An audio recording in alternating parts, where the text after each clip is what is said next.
Bonjour Jean-Christophe Becquet. Bonjour. Ça va bien? Ça va, ça va. Nous sommes à Digne. Digne-les-Bains, oui. Digne-les-Bains ou la base d'Apitux. Apitux, oui, qui est une entreprise de conseil et de formation spécialisée en logiciels libres. Les logiciels libres, c'est-à-dire? Alors, les Qu'est-ce donc logiciels libres, En 2 mots, hein. En 15 mots. Les logiciels libres en 4 mots. Les logiciels libres, c'est des logiciels qu'on peut utiliser librement, qu'on peut copier librement, qu'on peut étudier et modifier librement. Ça, c'est les 4 libertés fondamentales du logiciel libre. D'accord. Utiliser, copier, étudier et modifier. D'accord. Il y a un truc qui revient souvent, ce qui n'est pas évident à expliquer, c'est la gratuité des logiciels libres. Oui, tout à fait. Le logiciel libre, c'est beaucoup plus qu'un logiciel gratuit, en fait, comme énoncé à travers les 4 libertés. Il ne s'agit pas d'avoir des logiciels gratuits, mais d'avoir des logiciels librement utilisables, librement copiables, librement modifiables. De fait, les logiciels libres sont souvent gratuits de par la liberté de copier qui est associée, mais il n'en demeure pas moins qu'il faut trouver des moyens de financement pour rémunérer les développeurs de logiciels libres. Et donc souvent on dit le logiciel libre est gratuit une fois qu'il a été payé. D'accord, ah oui, effectivement. Oui, c'est souvent la question qu'on se pose, c'est ok, on télécharge ces logiciels, mais comment se rémunérer ces gens? Donc tu viens de le dire, c'est grosso modo, il y a de l'ingénierie derrière. Il faut financer le développement initial. Alors il y a différents modèles économiques, il y a des entreprises qui développent le logiciel et qui se rémunèrent sur la prestation de service, sur l'installation, le paramétrage, le conseil, la formation.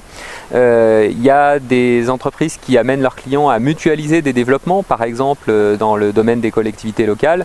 On imagine bien que il y a 36 000 communes en France. Toutes les mairies ont besoin d'un logiciel pour gérer les élections. On imagine bien que si les 36 000 communes se mettent ensemble et qu'elles partagent le coût du logiciel, on est dans un principe de mutualisation. Chacun va payer une toute petite partie du développement, mais tous ensemble, on va arriver à payer quelque chose de costaud, de qualité. Et si on le publie en logiciel libre, alors toutes les mairies pourront l'utiliser. Aujourd'hui, on n'arrive pas à mettre autour de la table 36 000 communes parce qu'il n'y a pas au niveau national de politique en la matière. Mais il y a plusieurs initiatives, notamment en région PACA, la ville d'Arles, qui est connue pour être pionnière en matière de logiciel libre et qui a initié plusieurs développements de logiciels libres métiers pour les mairies, dont certains ont été repris au niveau européen, traduits dans les différentes langues de la Commission européenne et utilisés dans des mairies partout en Europe. D'accord, ok. Oui, donc ça avance, quoi. Et certains commencent à prendre le risque de vraiment faire quelque chose avec. Tout à fait, ça avance à partir d'initiatives de terrain et c'est très juste d'employer l'expression prendre le risque. Parce qu'en fait aujourd'hui, quand on est responsable informatique dans une mairie, la solution simple et sans risque, c'est d'appeler le prestataire qui vend un logiciel métier, de payer très cher une licence de logiciel, et si ça ne marche pas, on va toujours dire c'est la faute du prestataire, c'est la faute de l'éditeur qui nous a vendu un mauvais logiciel, qui nous a arnaqué, et donc on pourra se retourner contre l'éditeur du logiciel. Le logiciel libre, c'est différent. C'est dire je suis partie prenante d'un projet, on va faire ensemble, on va élaborer ensemble un cahier des charges, on va trouver ensemble des ressources pour développer ce logiciel, et donc si jamais ça ne marche pas, effectivement on est partie prenante et donc on prend le risque de devoir assumer que ça ne marche pas. Le fait est que les gens qui ont osé le faire ont montré que ça marchait. D'accord, ok. Oui, je crois voir qu'il y a ça marche aussi en réseau, hein, donc il y a Apitux, il y a Linux Alp, c'est important ça, ces réseaux autour du logiciel libre et du... Oui, on travaille ensemble et depuis toujours en fait l'histoire du logiciel libre et l'histoire d'Internet, le réseau mondial sont intimement liés dans le sens où les développeurs de logiciels libres utilisent tous les jours le réseau Internet pour travailler ensemble, pour développer de manière collaborative des logiciels, mais chose que beaucoup de gens ne savent pas, le réseau Internet ne fonctionne qu'avec des logiciels libres. Sans les logiciels libres, le réseau Internet s'arrête. Aujourd'hui, quand vous consultez la page d'un site web, dans 65% des cas, le logiciel libre qui vous répond à l'autre bout, c'est Apache qui est un logiciel libre. Quand vous tapez dans votre ordinateur www.apitux.com, pour pouvoir trouver le site, l'ordinateur a besoin de traduire ce nom en un numéro, ça s'appelle un DNS, et les logiciels qui font les DNS sur Internet sont des logiciels libres. Donc toute l'architecture réseau Internet est basée sur des logiciels libres et les développeurs de logiciels libres s'appuient sur le réseau Internet pour développer de manière collaborative leur logiciel. Et on retrouve ces réseaux au niveau local. Sur les Alpes de Provence, sur les Alpes du Sud, effectivement, on a l'association Linux Alpes, qui est un groupe de passionnés qui partagent ses compétences et son enthousiasme autour du logiciel libre. On a Apitux, qui est une entreprise qui propose de la prestation de services, de la formation et du conseil. Et puis Apitux est membre d'autres réseaux, notamment le réseau Libertis, qui est le réseau des entreprises du logiciel libre en PACA. On est 35 sociétés en région PACA à s'être réunies autour de cette thématique du logiciel libre. Et puis également l'April, qui est l'association francophone de promotion du logiciel libre, qui compte parmi ses membres 5000 personnes physiques, mais également plusieurs centaines d'entreprises, des associations, des collectivités, avec un objectif commun qui est de promouvoir et défendre le logiciel libre. D'accord, ok, très bien. Oui, alors donc moi je représente le portail des savoirs, hein, nous sommes partenaires de ce fameux projet, le Grenelle des papillons, avec cette journée à laquelle tu ne seras pas, mais tu seras sur écran.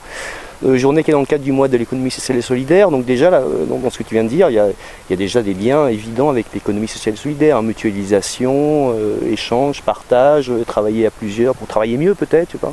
Oui, tout à fait. De toute façon, le logiciel libre, c'est le partage des savoirs, c'est-à-dire que c'est donner accès aux utilisateurs à toutes les clés pour maîtriser leurs informations, pour maîtriser leur logiciel.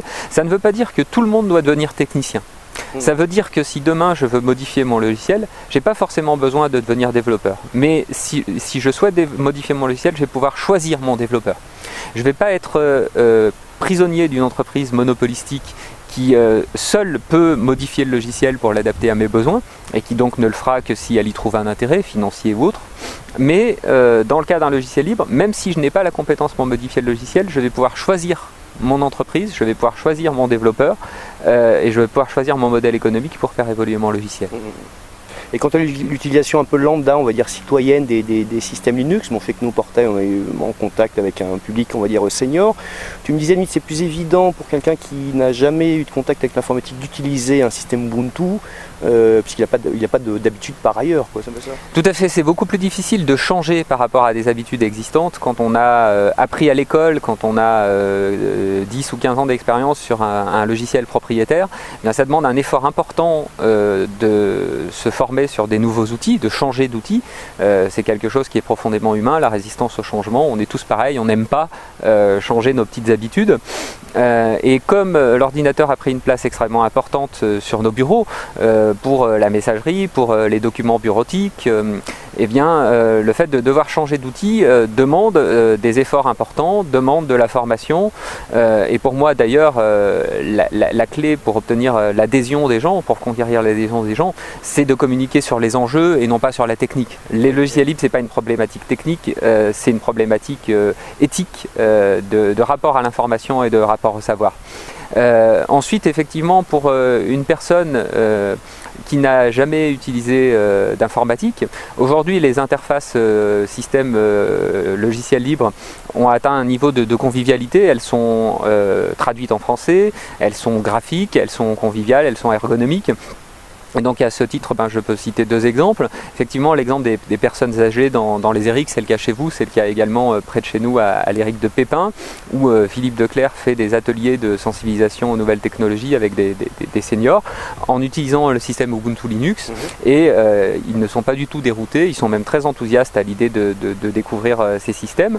Et puis l'autre exemple, c'est l'école du Moulin à Digne, où un institut de CP, CE1 a décidé d'utiliser dans sa classe des logiciels libres, et les enfants, c'est pareil, n'ont aucune difficulté à appréhender ce système, s'y habituent très bien, et en plus on trouve en logiciel libre tout un tas de logiciels pédagogiques de qualité que l'institut peut non seulement utiliser dans la classe, mais comme ce sont des logiciels libres, il peut les distribuer sur clé USB ou sur CD aux familles, pour les parents qui ont un ordinateur à la maison, pour que l'enfant puisse, dans la continuité de ce qui a été fait à l'école, retrouver les mêmes logiciels à la maison, les partager avec ses amis, les installer sur le poste des grands-parents, etc., etc. Donc on a un espèce de cercle vertueux d'échange qui se met en place, dont la seule limite est la volonté des gens.